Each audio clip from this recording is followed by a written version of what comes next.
just a second because it really helps describe really the overall Sage construction and real estate portfolio and where Construction Project Center fits in.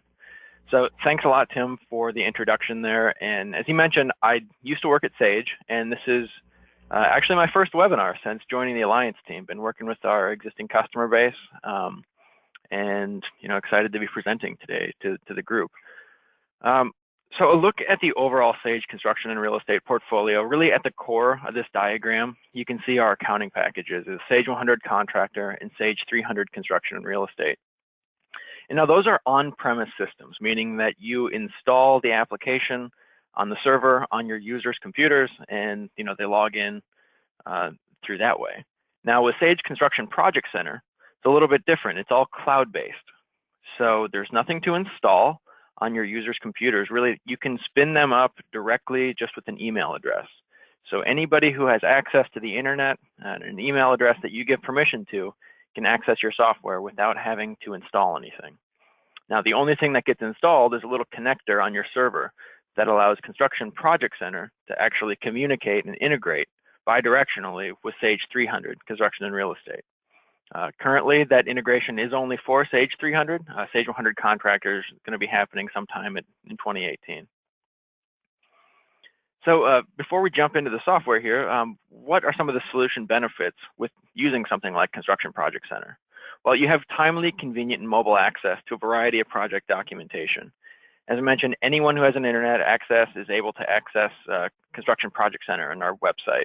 But additionally, there's a mobile application that allows you to access your document library, do daily field reports directly in the field. And so that allows you to take those documents in an offline mode. So if your job site doesn't have internet access or you're down in the basement somewhere, you can pull those documents offline and continue to access those and then just resync once you get back into an internet connection. Becoming more organized and productive. And oftentimes before companies move to a system like Project Center, different project managers have lots of different logs that they're keeping in Excel, lots of different Microsoft Word documents, sending things out through Microsoft Outlook. Within Project Center, you have unlimited projects, so all of your projects can live directly in Project Center. And everyone can use our integrated logging functionality, sending documents directly out of the system and receiving replies. So minimizing the risk of litigation there, at all points, we want to avoid the disputes that might arise in construction, and we can do that with good communication, good documentation. But in the rare case that things do happen, we have a full audit history within Construction Project Center. So if you give access to your subcontractors to the drawings, you can log and see who has accessed those drawings, and a full audit history of all the actions that take place on the site. Really powerful tool. You're probably not going to use it every day within the software, but it sure is nice to have available to you. Improving collaboration. So as I mentioned, you can have external collaborators who join you in the system. And that can be on a per project basis. Some projects might have a really collaborative team and others are more closed off. And that's okay. We support all kinds of workflows in here. The licensing structure on Project Center allows for unlimited external collaborators. And really, you only pay for the amount of concurrent seats that your company is using. And through all that, we're hoping you can gain a competitive edge. Nice professional templates that get sent out, and just really staying organized. It's so important in this day and age. There's so much going on for project teams out there, and having one place that they can come is a really important solution. So as I mentioned, we have external collaborators that can come into the system. So who are some of these users? Well, if you want to give access to your owner, you can, and everyone is controlled on a permissions basis. So no one is going to be seeing anything that you don't want them to see. Your general contractor, your CM at the home office. So we have tools for your home office folks. We also have, as I mentioned, tools for your field teams, superintendents, project managers, foremen. That's they can access the full-blown website, or they can use our iPad or Android app. Subcontractors, vendors, material suppliers, they can be getting in and entering their RFIs to you as the general contractor, or they can, so RFIs to the general contractor, access drawings, or Heck, they could even do daily field reports for you at the job and still have access to those on their own. Additional users, your design team you could get access to, and that could be architect, consultants, it could be permitting entities, anybody that needs to have access into the system. So what kinds of information are we housing within Project Center? The four main workhorses within the business, drawing, specifications, RFIs, submittals. It'd be hard to call ourselves a project management system if we didn't have really good workflows around that kind of documentation. Additionally, though, meeting minutes, daily logs, punch lists, cost management, and I can get into additional functionality as well. It's a really robust platform that has, just about all the documents you really need for your construction project management. So during that project lifecycle, everything can really live in Project Center. So I'll say that most of our customers who sign up for Project Center are in the general contractor space. We do have some specialty trades who are customers as well, but for the purposes of my discussion here today, I'm going to be focusing typically on a general contractor type of role. I'd be happy to talk to anyone if your use case falls outside of that as well, though. But for a typical project, if you're the general contractor, oftentimes you have subcontractors. I guess just about all times in these days, you would have subcontractors working underneath you, and you might have some self-perform entities as well. And then you have a contract with the owner has with the architect, and then there's this kind of dashed line here between GC and the architect. And then the architect also has their sub-consultants underneath them. Now, within Project Center, we want to maintain the kind of formal communication that follows your contract lines. So we never want to have the concrete sub talking directly to the structural engineer. We want this to follow through the normal chain of command, because as a general contractor, one of the most important things for you to do is to manage the information flow. And within Project Center, you have this one single source of truth where people are able to access that project information, and you can always know where everything is through our reporting capabilities. So some of the Sage Construction Project Center workflows that we have, as I said, it's through the duration of a project. So all the way from early on in the bid management phases, we have an integrated invitation to bid tracker, not necessarily a buyout tool, but it will send out email notifications and let you know who is planning on bidding on your project. From there, moving from the bid phase into project management. So with our RFIs, submittals, other documents, cost management, this is where our strongest integration is back into Sage 300 with your cost information. Full document management with our field app, and then finally a couple different options for closeout. One of the features we offer is if you've been using Sage Construction Project Center to manage your project, at the end of the day, you can just request a closeout package that has all of your document issues, all your meeting minutes, all your RFIs, really anything that you want to have in that closeout package, you can specify at that point. So with that, let's open up the software and take a look. So I am just going to launch a web browser here. And today I'm using Google Chrome, but we do support other web browsers as well. And so I'm just signing in with my username, cmcdermott@alliancesg.com. There's my password. If I do forget it, there's a forgot password option right there.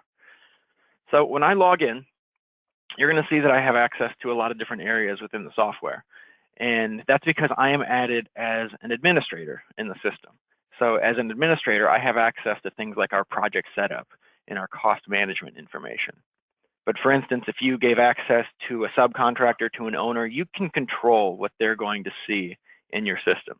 I mean, it's a super important part of this. And as part of my background, I've done a lot of software implementation at other firms, general contractors in the realm of BIM and scheduling, and also project management systems. And I'll say that within Project Center, I think the permission capabilities are some of the robust that I've seen. You can control down to a folder level pretty much across the board in what a user can see.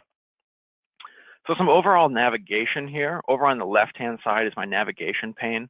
And we'll get into some more of these as we progress through today, but you can set up your dashboards and your reports, bid packages. You have a task log so that for your user, you can log in and see across projects. If you're working on multiple projects, items that are at your attention. And this holds true for any of the users in the system. So if an architect has an RFI under their name, when they log into the Construction Project Center, they can click this My Tasks and see what they have. Down here, is a list of my favorite projects.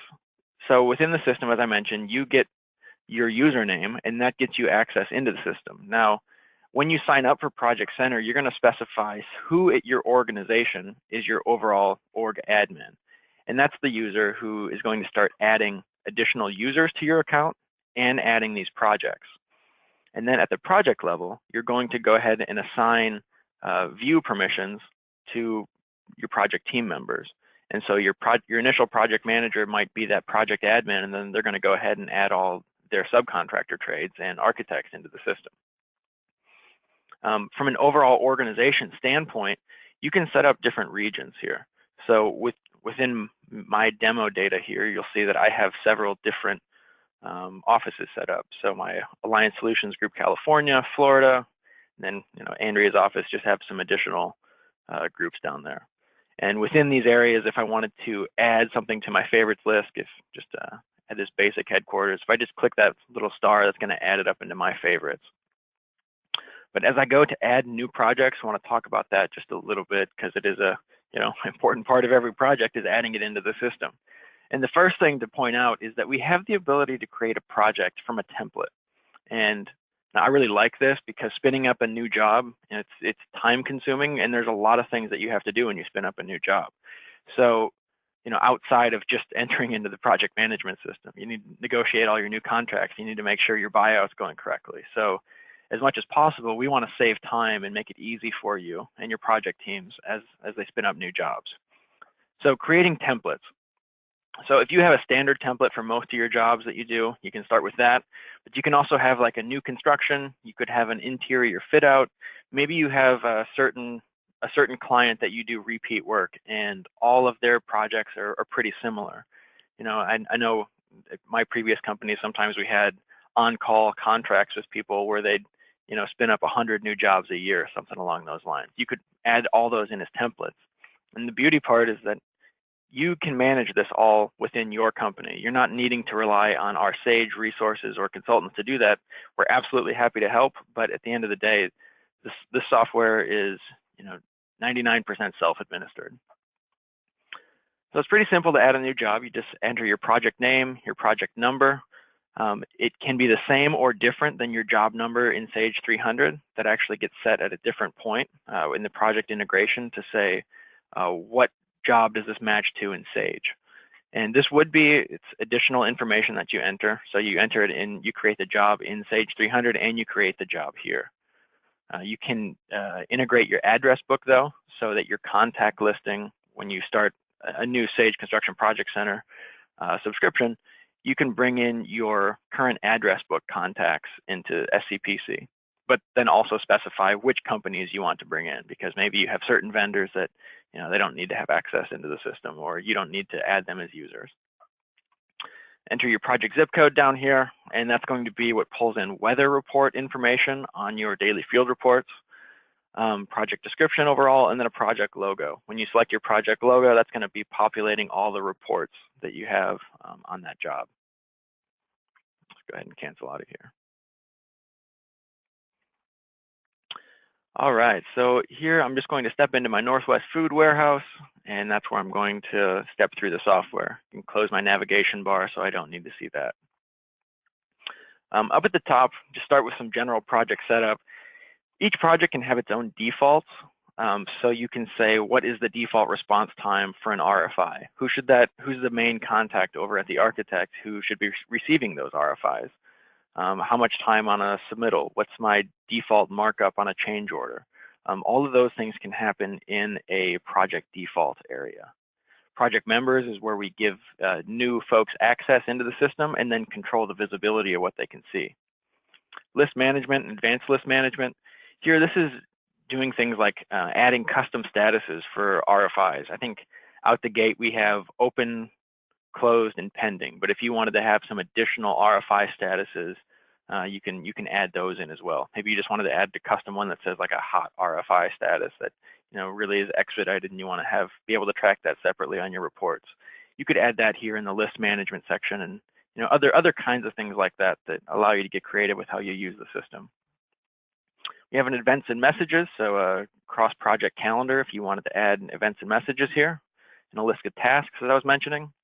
And here's where I'm actually going to jump into the software a little bit more, is in our cost management area. So across our cost integration, we start at the beginning of the job with our estimate or budget in Sage 300. We go into our contract info. So we're going to read your owner schedule of values into contract info, and then commitment info.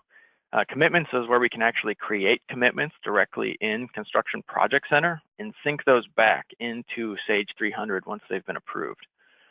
Have some summary info here and our forecasting and variance.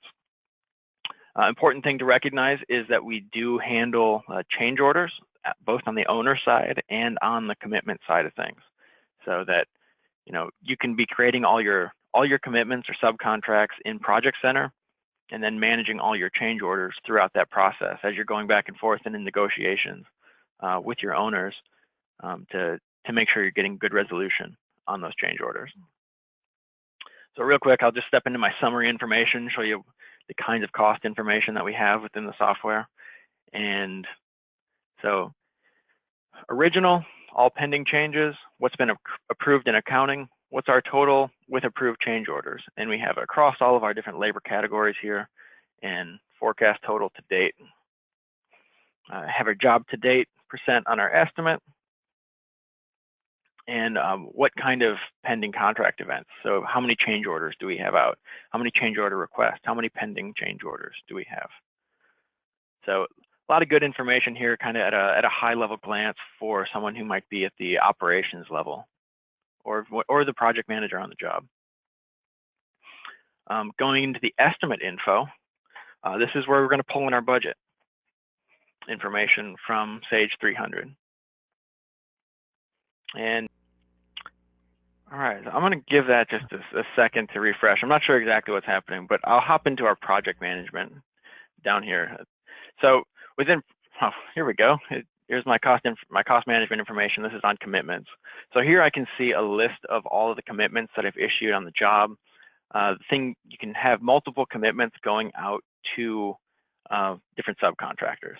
So when I want to go spin up a new commitment, enter that new commitment here. I can enter a custom number on that. We select from our vendor list who is on that job.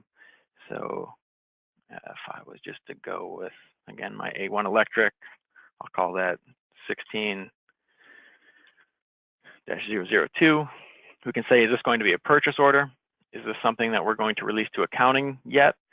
Typically that would happen once you're at the end of the process and you've added all your cost line items and are happy with everything. So here's our retainage that we're going to enter, standard 10%. Contract type, going to be lump sum here, and you can add your additional description, scope, exclusions and inclusions. You can make these a little bit bigger if you want, or copy and paste from another template. And here I'll just hit save changes at that point. And as we go down through this list, here's where we actually add our commitment cost codes into the system.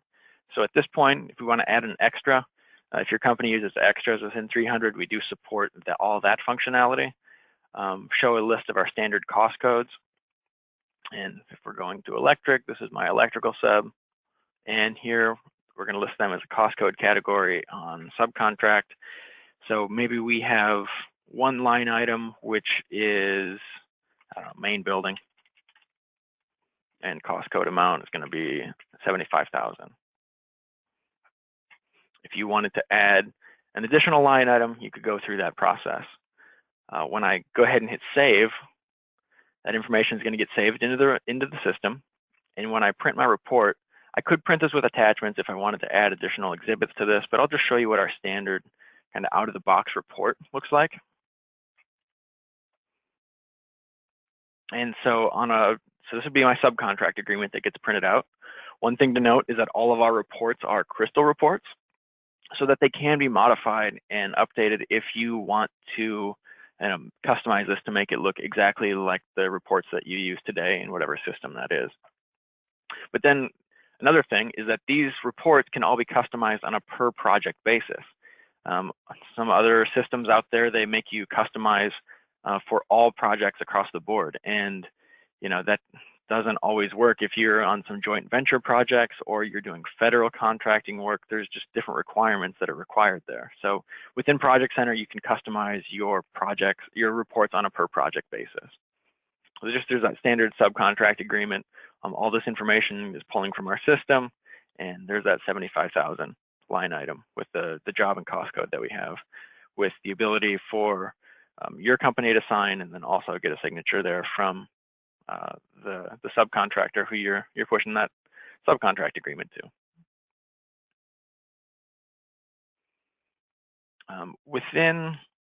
Okay, so I'll come back into my home, see if my contract info is pulling up. See, there it goes. It's super quick.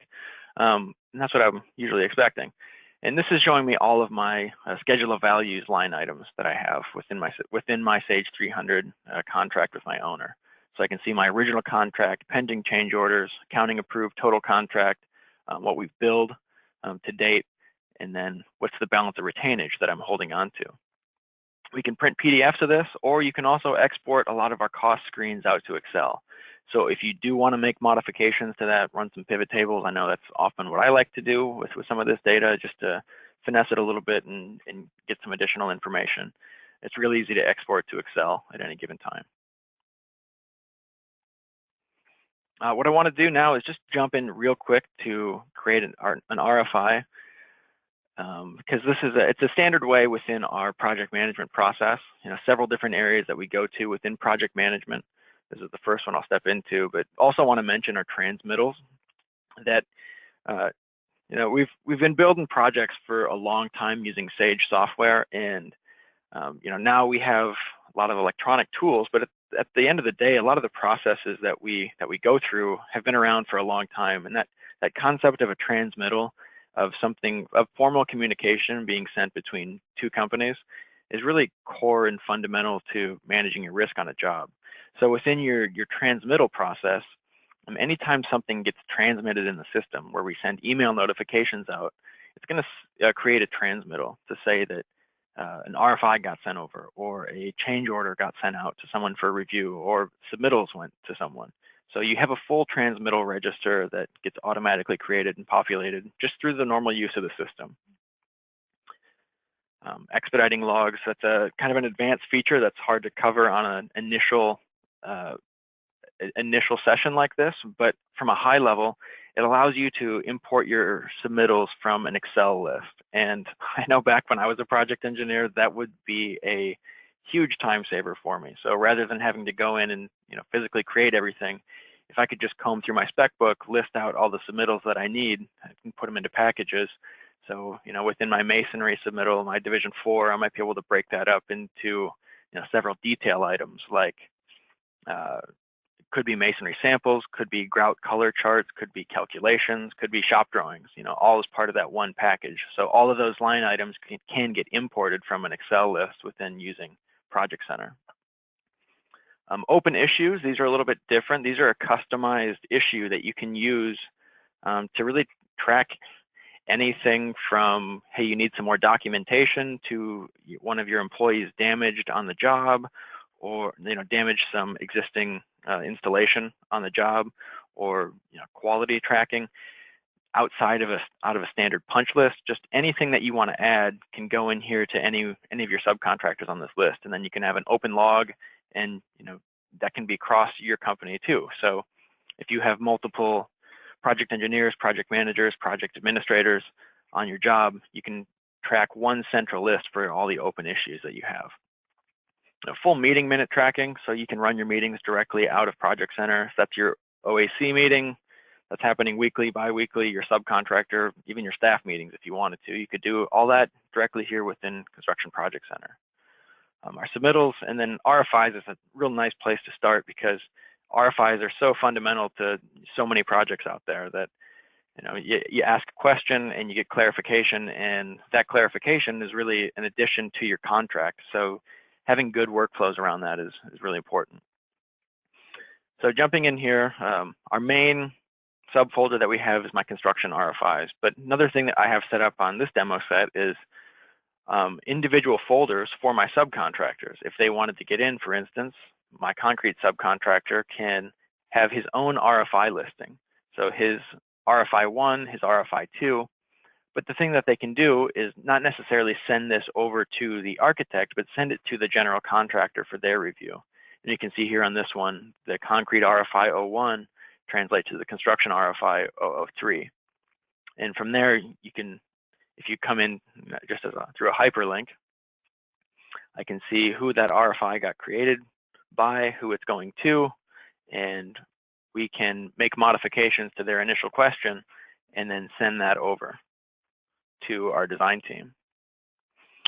So if I go into this is my overall contract RFIs. If I want to add a new one, just go up to my ribbon interface at the very top, and enters me up with my really easy entry screen here. If I need to add any CCs to the process, can do that. Can also flag this for a potential change order. So I'm just going to do that right here, that saying, hey, this is a potential change order. This is something I want to come back to and actually cost out at some point. But for the time being, I just want to get this RFI sent out so we can get answer to our question. And maybe this is going to be something like wall dimensions at main corridor. Or here, I'll give an actual example. So this might be the restroom dimensions to accommodate ADA.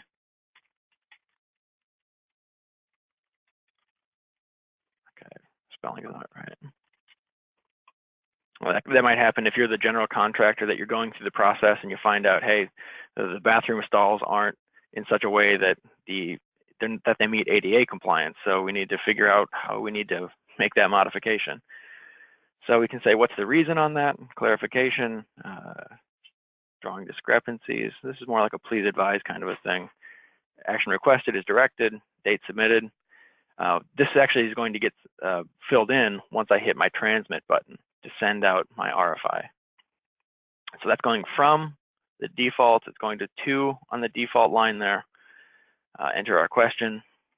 Please confirm we can move per the attached sketch. Okay, so then I would come down here and I can actually just do a drag and drop file upload into my system and do something like, you could drag and drop multiple attachments and we hit upload files. If I wanted to name my files at that point, I can come down here and add a description into those files. But then just going to go ahead and hit transmit on this RFI. At that point, your architect would receive an email notification, and they could actually download that PDF, or they could respond directly in the system. And then you can see the back and forth communication within a given RFI. Here you can see that whole log is really self-maintained at that point. And so real quickly, if you want to do a filter on just to only show your open RFIs, you can do that. Or you can do a search for the name and the title. So if you just wanted to hit light, it's going to filter just your RFI list to that given RFI. And that's similar across the board for all of our screens here like this. Our logs are searchable, sortable to allow you to get to the information that you need to see. So here I can follow my breadcrumb trail back up to the top. And what I want to show is the ability to send a report on that same RFI listing. So here, I want to show my grids. I can show a forwarding report to see which RFIs have been forwarded. Do I want portrait or landscape? Typically going to go in landscape actually this one can do portrait. What's its status? Do we want to go closed, open, pending, or any of our other statuses that we want to see? Filter by subcontractor or division that we're going for. I can download a report of this in an Excel format as well, several places throughout the system. Once I hit print, they're just going to generate that standard RFI list. So there's my RFI log, who's responsible, who's submitted by, what's its due date, what's its status. And so along those lines, the other thing I want to show is as we set up those reports in the beginning of the project, a lot of times there's standard days where those reports are going to end up going out. So I can set up a new schedule. And so for which project do I want to do this, my Northwest Food Warehouse, for my RFIs, I actually want to schedule this out. And through the same options that I have available, here I can say, when do I want to send my reports out? If I really wanted to be everybody's favorite person, I could send them out at midnight every day, so that they're getting a little email alert on their smartphone sitting next to their bed every day, daily at midnight. More reasonable would be something, like 8 a.m. on Tuesdays or Thursdays. Yeah, Tuesdays and Thursdays, or maybe 5:30 p.m. So at the end of the day, I want this to go out on Tuesday afternoons and Thursdays because my OAC meeting is happening on Wednesday. So who do I want to send this out to? How many weeks do I want to go? Or how long is my end date going to be? So you can schedule out these reports at the beginning of the job. Anything that you can do to save time when you're in the middle of a project, I know is super important. So having some of these time-saving things is just one less thing that you need to think about, so you can, finish what you need to get done at the end of the day, and ultimately spend more time with your family and the people that you care about. So all that stuff is super important, and that's what we try to do within Project Center. There's a lot more than I can show in any one, introduction, and I also don't want to overwhelm folks. So I think that's a kind of a good place to stop for today. A couple of things that I do want to just bring in before we open it up for question and answer is that we do have a full online help access. So, fully written out documentation for everything. So if I do want some more information on how to handle submittals, can come in here, overall, what's a submittal versus creating a submittal package, creating a submittal item, how do I return a submittal item, if I'm doing it collaboratively, or if I'm not doing it collaboratively with my architect not logging into the system. And the other thing that I really like is our video learning page. And I mean, to be honest, this has been a huge way that I've gotten up to speed with the software, are these brief 2- and 3-minute YouTube videos, anything from creating users, creating issues, processing commitment change orders. All aspects are covered here within our video learning area, and we're constantly adding things to it. Sage has also been putting on some bi-weekly webinars. So to talk through some things and best practices, not necessarily just how to do it in the software, but how to best structure it and how to think through the entire workflow process. So issues and punch lists, setting up your project templates, how do you do meeting minutes? Just real core fundamental things that can really be nice refreshers as you come back. With that, I'm just gonna show one more screen here. So again, risk management, collaboration, keeping everything documented, all organized in one place, and then finally flowing into that project closeout at the end of the day if you've been using Project Center to manage your jobs. Do you want to talk just a little bit about pricing because it functions slightly different than some of the rest of the core accounting modules, but it's an annual subscription on your pricing. And it's sold in bands of 5 users for the concurrent users within your company. So the entry point into Project Center is get a subscription for 5 users, and you can have unlimited access, unlimited number of users, but only 5 logged in at a given time. And from there, it goes up 5, 10, 15, 20. I think it jumps to 30 after that. But other things to note, you have free unlimited projects. We're not going to charge you on a per project basis. Anytime you spin something up, you have a full go on that. Spin up as many new jobs as you want, and unlimited storage within those jobs. In this day and age, our storage space is not terribly expensive for us, so we're going to give you unlimited storage capabilities. And if you want to upload a 100 megabyte, 200 megabyte PDF full of all your drawings, absolutely, our system's going to be able to handle that for you. And free unlimited external collaborators. So those subcontractors and architects that we want to encourage them to get access into your project. So sometimes a general or an owner is going to specify in their contract terms that you need to provide a collaboration website, and we've had that happen a couple times for us. So at the end of the day, we can check off all those boxes for what you need to do to have this website hosted of all the project information. If you'd like some more information, my contact information is here. C. McDermott at alliance-sg.com, or you can always give us a call at our main number, 888-559-9540. With that, Tim, do we have any questions coming in from our audience? All right. Well, first of all, thank you very much for the information, Corey. And yeah, we do have questions. Everybody, if you have any questions, you should see a questions box in the GoToWebinar control panel. And so I'm going to go ahead and open that up here. And let's see. Okay, so Corey, I believe you answered the question, how is it licensed? But can you just give a quick review of that real quick? Yeah, real quickly, it's an annual subscription, so you would pay for how many concurrent users you want within your company. If you do want to add those users at any time, it's real simple. You just give us a call here, and we can get those updated within a day.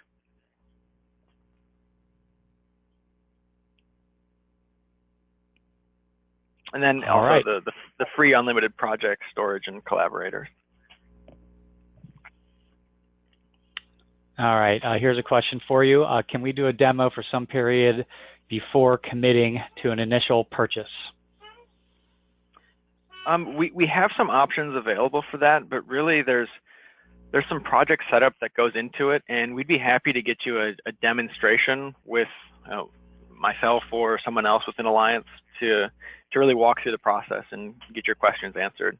It can really help to have someone to guide you along in that process with that initial demo.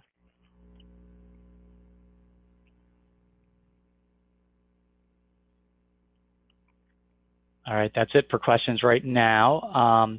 Everybody, if you can't find the questions box, if you can click the button to raise your hand, I can try to unmute you if you entered your PIN when you first called into the call here.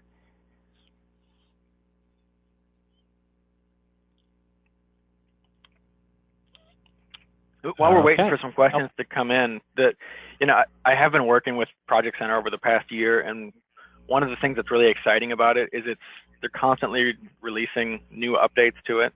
And 2017 was really a year where they overhauled the interface to make it more modern and what you saw today. And that was a really big step. And it's a product that's actively being developed based on user feedback as well. So, the Project Center that you see today, it's only going to get better as time moves forward. All right, I don't know if you know this information, Corey, but what is the assurance of availability, uptime, and backups of the data stored in Construction Project Center? Great question. So we host our system on Microsoft Azure, and they've got data centers across the country with lots of redundancy built in, and our guarantee is 99.9% uptime throughout the year.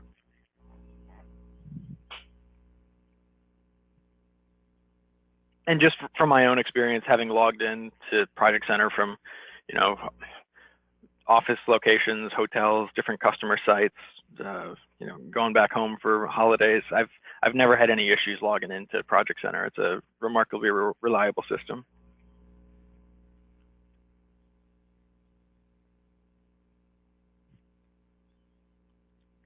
All right. How does, I'll just reword it. How does the integration work between Sage and the project management module, or between Sage Construction Project Center and project management module? Great question. Typically, the RFIs created in the project management module are separate from the RFIs in Project Center. So what we typically see is there's a cutoff date where maybe old jobs can finish up in the PJ module, but if you want to go collaboration, new RFIs and new projects would be hosted in the Project Center environment. There's a little bit of overlap in terms of modifying change orders that you can do within the project management module, similar to how you can today make those modifications downstream, but that gets all pretty technical down into the weeds. All right. How does Project Center access address book type data for subs, etc.? Yep, perfect. There's an integration that gets set up, and you can say, which contacts do I want to bring in from my address book into Project Center, and then vice versa. If I create a new contact in Project Center, do I want to sync that down into my address book? All right. How is data synced between Sage 300 and Construction Project Center? you mentioned an additional server. So it's a utility that gets installed on your server location, and that's the same way with a lot of different products that are out there. And it gets set on a timer. So and you set the time how often you want it to happen. If it's every hour, every 2 hours, that it's going to comb through changes in the database and push those changes bidirectionally within Sage. You can also request an on-demand synchronization. So you can send that request in and make sure you're working with all the up-to-date data. Yeah, and to kind of add on to that, Andy asked that question. When you're talking about the additional server, that's the web server where all the construction project center data lives on. So it's just a tiny little connector piece that gets installed wherever your Sage data is located, and then it's pinging out into the cloud and hitting the Azure server where all the Sage Construction Project Center information and files are. Yeah, Tim, you're a hosting expert though, so you know a lot more about all that stuff than I. What we were hearing a lot of, everybody, is there's a lot of cloud stuff out there, and right now Sage 300 Construction Real Estate, it's not a cloud-based or internet-based program. Sage does have some long-term plans for that, but if somebody does want to go 100% to a cloud type of environment, basically you'd just host your Sage 300 Construction and Real Estate software and data. People would log in via Citrix or remote desktop, something like that, and then that's where the connector would get installed. So it's kind of the cloud talking to the cloud, or it's your local server talking to the cloud with Project Center here. Yeah. I mean, and that's just I can't emphasize enough how nice it is having the cloud system on Project Center when you need to add new users to your company.